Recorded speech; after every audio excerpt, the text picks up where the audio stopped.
Hello everyone, this is Omkar Deshpande. Welcome you back for the business study classes. Okay, so we have started with the second topic, that is forms of business organization. तो ये topic में आप लोगों ने सब पढ़ा which all forms are there, like sole proprietorship, partnership, joint Hindu family business, cooperative societies, joint stock companies. All forms of business you people have studied about it, and in the previous class which I have covered the differences between all those things. क्या क्या उनमें से differences है, those are the things which we have covered it out. Okay, तो आज का class में we are going to cover the types of partners. तो मीनिंग ऑफ पार्टनरशिप आपने पढ़ा है. पार्टनरशिप मतलब क्या है? When two or more person come togetherly start up the business, acting for all for all, carrying out of the all the business. This is called as a partnership. तो in this partnership we have come across types of partners, जो कि types of partners एक concept जो बचा था, तो आज का क्लास में वो हम सब कवर करेंगे. तो first thing is about what are the types of partners. Partners मतलब क्या रहता है? When two people come togetherly and start a one business, that is called as the two or more people come togetherly and start a business is called as partnership. तो यहाँ पर देखेंगे वही जो पार्टनरशिप के बिजनेस में और कितने तरीके से लोग रहते हैं जो बिजनेस के साथ इन्वॉल्व रहते हैं, बट उनका राइट्स, रिस्पॉन्सिबिलिटी, लायबिलिटी ये थोड़ा हट के थोड़ा डिफरेंट हो जाता है. Those are the things which detaily we are going to study in the today's class. तो यहाँ पर देखेंगे टाइप्स ऑफ पार्टनर्स. तो जब बात करते हैं टाइप्स ऑफ पार्टनर्स, मतलब a partnership firm can have different types of partners with different role and responsibility. जहाँ तक बात पार्टनर्स का आता है, तो यहाँ पर पार्टनरशिप में डिफरेंट टाइप्स ऑफ पार्टनर्स आप देखने मिलते हैं. उनके रोल्स एंड रिस्पॉन्सिबिलिटीज थोड़ा अलग हो जाता है. And understanding of these types is important for a clear understanding. आपको ये समझ में आना बहुत इंपॉर्टेंट कि हर एक पार्टनर्स का रोल क्या रहता है बिजनेस में, of their rights and responsibility. They are described as follows. उनका क्या क्या डिस्क्राइब किया है, we will see one by one. जहाँ तक बात टाइप्स ऑफ पार्टनर्स का आता है, तो फर्स्ट है एक्टिव पार्टनर. नाम से ही पता चलता है active partner. Who is called as a active partner? One who take active part in the management activity, one who is there in decision making process में रहेगा, एंड कंपनी का every all the activities में इसका involvement रहेगा, उसको ही हम कहते हैं एक्टिव पार्टनर. तो चलो डिटेल में पढ़ेंगे क्या है ये active partner. An active partner is one who contributes the capital, participate in the management of the firm. Capital भी कॉन्ट्रीब्यूट करेगा, मैनेजमेंट एक्टिविटी में पार्टिसिपेट भी करेगा. Share its profit and losses, whatever profits and losses happen, उसमें भी उसका हकदार रहता है. And he is liable to unlimited to the extent of the creditors of the firm. तो उसका लायबिलिटी भी अनलिमिटेड यहाँ पर हो जाता है. These partners take actual part in carrying out the business of the firm on behalf of the other partners. यानी कि apart from other partners, this particular partner is very active in the business. He will take part in all the management activity. He will be there in the decision making activity. मतलब he will be working like a full time he will be there in the organization. तो he will be working it out, and he is the person who is going to take part in all the matters of the business. सब matters में इसका involvement रहता है. Then he is called as the active partner. तो second one आता है sleeping और dormant partner. ये है सेकेंड टाइप ऑफ पार्टनर्स में, टाइप्स ऑफ पार्टनर में. ये स्लीपिंग पार्टनर मतलब क्या है?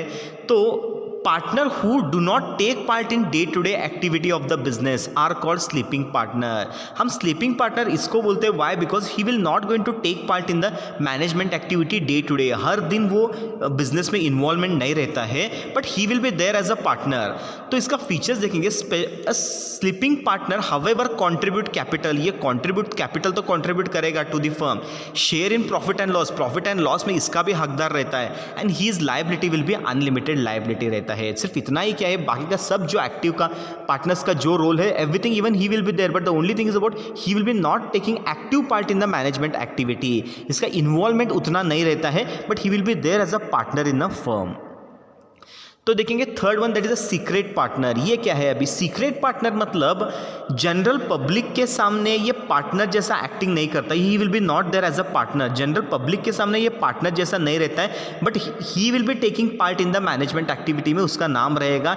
एंड इवन नॉर्मली जो पार्टनर्स जैसा करते हैं ऐसे ही इसका भी रोल रहेगा, बट जनरल पब्लिक के सामने उतना हाईलाइट नहीं होता. That is a thing. Okay, a secret partner is one whose association with the firm is unknown to the general public. General public के सामने ये पार्टनर ऐसा नहीं दिखेगा. other than the distinct features, in all other aspects he is like a rest of the partners. So बाकी का partner जो कर रहे हैं वही ये भी करेगा, लेकिन जनरल पब्लिक के सामने इसका हाईलाइट नहीं होगा. He contributes to the capital, capital contribute करेगा. He will take part in a management activity, share in profit and loss रहेगा, and इसका भी liability अनलिमिटेड रहेगा towards the creditors. ओके तो ये होता है सीक्रेट पार्टनर. देन फोर्थ होता है नॉमिनल पार्टनर. जब बात करते हैं nominal partner, who is this nominal partner?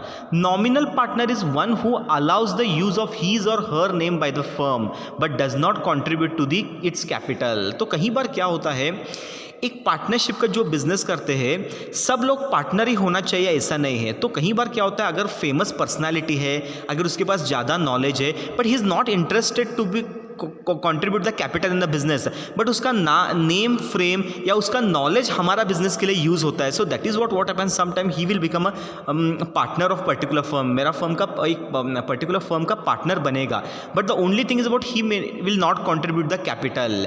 He does not take active part in the managing of the business. तो he will be active part भी नहीं लेगा मैनेजमेंट एक्टिविटी में, सिर्फ उसका नाम यूज करेगा because the in his name only the goodwill is there. उसका इतना बड़ा ब्रांड नेम रहता है कि उसका नाम सुनते ही कहीं ना कहीं सेल ज़्यादा होता है या बिजनेस में फायदा होता है. By keeping this intention this nominal partner is done.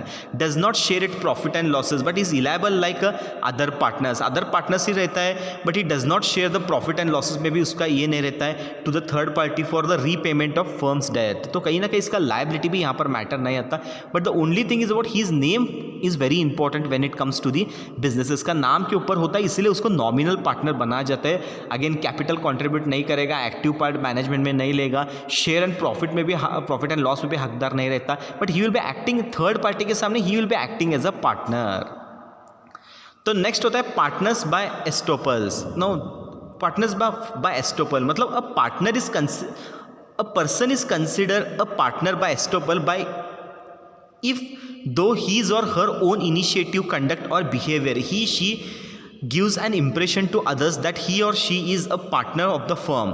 Such partners are held liable for the debt of the firm because in the eyes of the third party they are considered as a partners even though they do not contribute capital and take part in the management.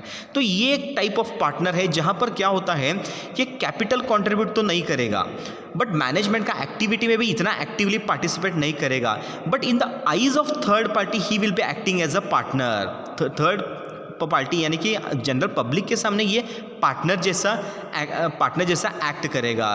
तो इसका use क्या है, मतलब कहीं ना कहीं उसका knowledge business के लिए हेल्प हो सकता है और in the eyes of the third person he may look like on the basis of him the transactions can be done. So ये सब कंसिडर करके क्या हो जाता है कहीं पार्टनर्स बाय एस्टोपल. तो इसका नाम बहुत इंपॉर्टेंट हो जाता है. इतना इनिशिएटिव वो लेगा या नहीं भी लेगा वो भी हो सकता है, बट क्या है कैपिटल कॉन्ट्रीब्यूशन इसका कैपिटल कंट्रीब्यूट भी कर सकता है या नहीं कर सकता है, लेकिन मैनेजमेंट एक्टिविटी में definitely he is going to take part in the activity. ये होता है पार्टनर्स बाय एस्टोपल. तो नेक्स्ट होता है पार्टनर बाय होल्डिंग आउट. तो ये एक टाइप ऑफ पार्टनर है partners by holding out. A partner by holding out is a person who through is not a partner in the firm but knowingly allow him or herself to represent as a partner in a firm. खुद holding out मतलब एक business में इसका भी नाम रहता है but the only thing is about partner जैसा एक्ट नहीं करता but he represent as a partner of the firm.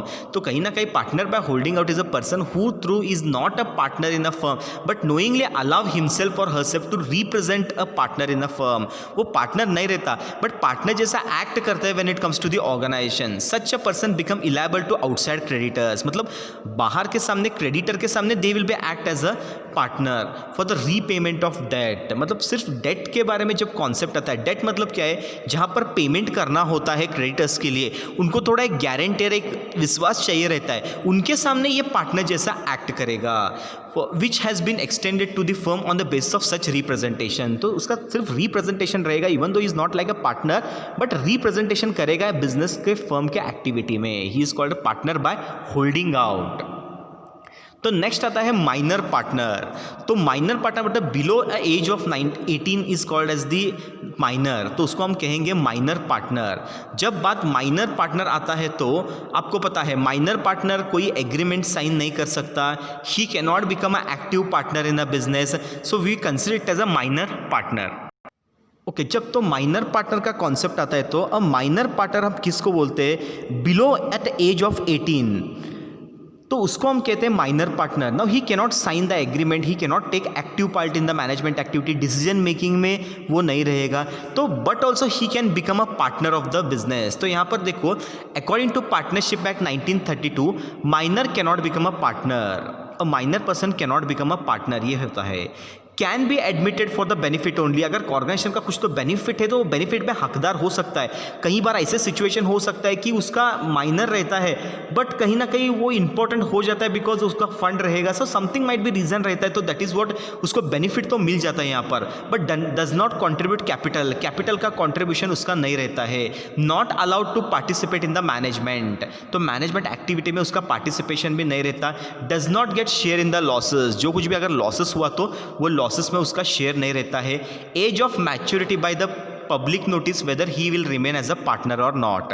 After 18 years होने के बाद में, मतलब 18 ईयर्स के पहले वो बिजनेस में तो रहता है ओके बट रहा तो भी वो देखो जैसा दिस कंडीशंस आर देयर, वो पार्टनर बन नहीं सकता, उसको प्रॉफिट में सॉरी उसमें बेनिफिट उतना प्रॉफिट उतना मिल सकता है उसको, कैपिटल कॉन्ट्रीब्यूशन नहीं होता, एक्टिव पार्टिसिपेंट नहीं रहता. बट एक बार मैच्योरिटी होने के बाद में क्या हो जाता है, दैट टाइम एक पब्लिक नोटिस देना है उसको. पब्लिक नोटिस देने के बाद में वो डिसाइड कर सकता है कि बिजनेस में रहना चाहता है या नहीं रहना चाहते, तब डिसाइड हो जाता है. Then after that he does not give them he will be consider as active partner. अगर वो पब्लिक नोटिस नहीं दिया तो उसको as usually they will consider it as a active partner. Active partner करके कंसिडर करके बिजनेस में उसको कंटिन्यू होना होता है. जब एक्टिव पार्टनर हो जाता है तो उसके लिए कैपिटल कंट्रीब्यूट करेगा, मैनेजमेंट एक्टिविटी में करेगा, प्रॉफिट एंड लॉस में हकदार होगा, उसको लायबिलिटी में भी अनलिमिटेड कंसिडर होगा. ये सब कुछ हो जाता है when it comes to the minor partner. Yes थोड़ा यस अभी तो मैंने टाइप्स ऑफ पार्टनर आपको एक्सप्लेन किया हूँ. अभी देखेंगे इनमें से क्या क्या differences are there, what are the differences are there. तो एक मैंने चार्ट के हिसाब से मैंने आपको सामने प्रेजेंट कर रहा हूँ so that easily you will able to understand exactly कि व्हाट विच पार्टनर उसका क्या रहेगा रोल एंड रिस्पॉन्सिबिलिटी. ओके तो पहले देखेंगे, देखो यहाँ पर टाइप है capital formation, management, share in profit and loss, liability. ये जो 4 कैटेगरी है यही जो मेन कैटेगरी जो पार्टनर्स में रहना चाहिए. ओके तो पहले बात करते हैं एक्टिव पार्टनर. जब बात एक्टिव पार्टनर का आता है तो कैपिटल कंट्रीब्यूशन रहेगा, मैनेजमेंट में पार्टिसिपेट करेगा, share in profit and loss में हकदार रहेगा, उसका लायबिलिटी अनलिमिटेड रहता है.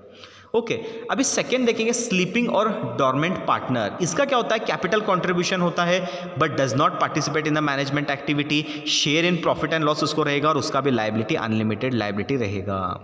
नेक्स्ट थर्ड आता है सीक्रेट पार्टनर. कैपिटल कंट्रीब्यूट करेगा, पार्टिसिपेट इन मैनेजमेंट करेगा बट सीक्रेटली रहेगा, but share in profit and losses उसमें रहेगा बट अनलिमिटेड लायबिलिटी इसको भी रहेगा. देन नेक्स्ट आता है नॉमिनल पार्टनर. जब बात नॉमिनल पार्टनर का आता है तो capital formation does not contribute capital contribution will not be there, and when it comes to management activity he does not participate in the management activity, generally does not share profit and losses, even liability will be unlimited liability. When it comes to partners by estoppel, does not contribute capital, does not participate in the management, does not share the profit and loss, but unlimited liability will be there. Next is partners by holding out, does not contribute the capital, does not participate in the management, does not share the profit and loss, and unlimited liability. These are the differences when it comes to the types of partner. I hope everyone have understood it. If anything query is there, you can ask comment में आप पूछ सकते हो, which we can answer it out. Okay, तो yes, आप ये आज का क्लास ये सुनने के बाद में मैं एक क्वेश्चन पूछता हूँ जो आपको कमेंट बॉक्स में आंसर देना है. Among all these partner, अगर if you people are planning to start a partnership business, suppose for example आप partnership business start कर रहे हो, which partner do you like more in, आपको कौन सा पार्टनर इसमें अच्छा लगता है, what according to your point of view कि which partner you want to become, if you want to start a partnership business, among this which partner you want to become in that, वो business में आपका कौन सा partner आप होना चाहते हो. ये आप एक मेरे को आंसर विथ उसको थोड़ा एक्सप्लेनेशन या कमेंट करके आप बता सकते हैं मेरे को. कमेंट बॉक्स में आप लिखना है which partner you want to become or why you want to become it out. Okay तो इसके बारे में आप बता सकते हो. Okay thank you.